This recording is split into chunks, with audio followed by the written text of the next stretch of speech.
Hulu Selangor, saya memeluk Islam kerana Allah, kata mualaf, Nur Elisha Zulaikha Impang.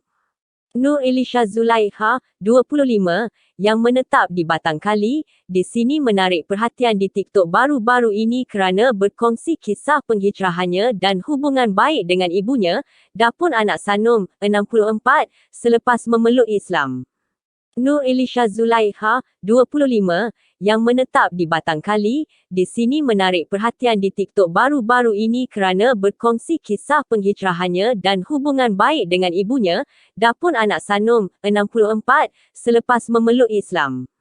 Menceritakan kisahnya, bekas pramugari berasal dari Serian, Kuching, Sarawak itu berkata, keinginan memeluk Islam sudah lama dipendam namun impian itu hanya termakbul pada 30 Disember 2020. Katanya, hidayah datang kepadanya dalam pelbagai bentuk malah hatinya pernah terjentik mendalami Islam ketika terpilih menjadi salah seorang anak kapal yang bertugas bagi penerbangan ke Jeddah, Arab Saudi 4 tahun lalu cuma belum bersungguh pada waktu itu. Niat untuk memeluk Islam sudah lama ada, cuma hati kata tak mungkin kerana saya anak tunggal dalam keluarga. Jadi, keinginan itu terbantuk dulu kerana memikirkan bagaimana dengan orang tua dan siapa akan menjaga mereka jika masuk Islam. Lagipun, Mummy, gelaran untuk emak dan dadi Impang anak tinggi, 55, pernah melarang saya memeluk Islam kerana mahu saya mewarisi agama terdahulu, katanya ketika dihubungi harian Metro. Menurut Nur Elisha Zulaikha, semakin dia menjauhkan diri daripada Islam, lebih dekat ia dengannya. Buktinya, dia bukan hanya dapat ramai rakan Muslim malah ditakdirkan berkenalan dan bertemu jodoh dengan suaminya, Iskandar Zulkarnain Syafin, 29. Saya bertemu dengan suami di sebuah pusat karaoke dan tidak tahu dia penyanyi sehingga diberitahu rakan. Sejak itu, kami mula berkawan dan pada satu hari, dia luahkan hasratnya untuk menghalalkan saya dengan ikatan perkahwinan. Suami nampak bersungguh kerana tidak lama selepas berkenalan, dia bawa saya ke rumah keluarganya dan Alhamdulillah, mentua menerima saya. Penerimaan baik itu membuatkan saya nekat berterus terang dengan keluarga mengenai hasrat memeluk Islam dengan alasan berkahwin walaupun niat sebenarnya adalah kerana Allah serta ingin berubah ke arah lebih baik, katanya.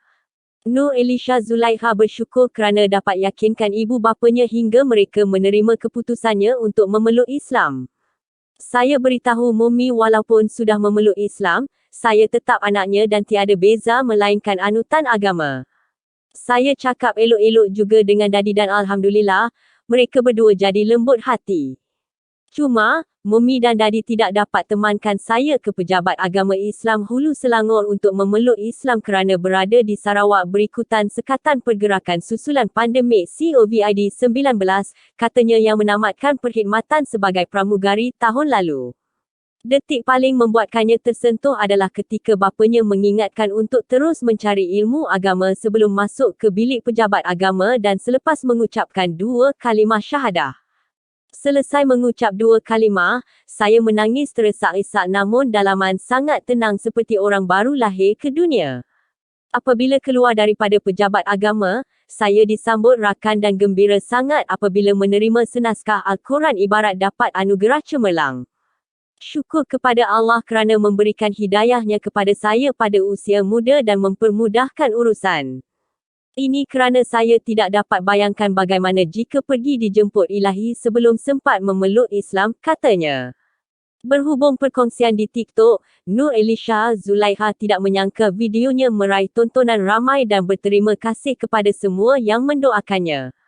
Diharap saya terus istiqamah dan semoga kisah penghijrahan saya kongsikan bermanfaat termasuk untuk mualaf baru di luar sana yang sedang berjuang melembutkan hati keluarga. Semoga Allah mudahkan semuanya dan selain suami, keluarga serta rakan, saya juga mengikuti kelas bimbingan mualaf bagi menambah ilmu pengetahuan, katanya.